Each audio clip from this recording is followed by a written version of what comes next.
ఈ రోజు గాలి, వర్షం సృష్టించిన బీభత్సానికి స్కూల్ భవనం యొక్క రేకులు ఎలా ఎగిరిపోయాయో చూడండి.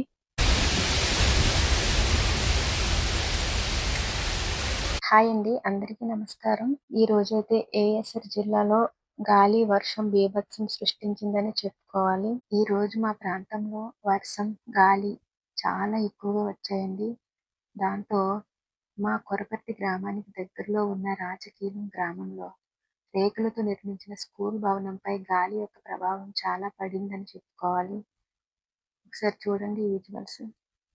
స్కూల్ రేకులు ఎగిరిపోవడంతో లోపలికి మొత్తం వర్షపు నీరు వెళ్ళింది. అక్కడ ఉన్న రికార్డ్స్, ఫర్నిచర్ తడిసి చాలా వరకు పాడైపోయినట్టు కనిపిస్తోంది. మొత్తం తడిసిపోయాయి. మొత్తం సామాన్లన్నీ చెల్లాచెదురుగా పడి ఉన్నాయి చూడండి. అదృష్టం ఏంటంటే ఇవి సమ్మర్ హాలిడేస్ కావడం వల్ల స్కూల్లో పిల్లలెవరూ లేకపోవడం పెద్ద ప్రమాదమే తప్పిందని చెప్పుకోవాలి.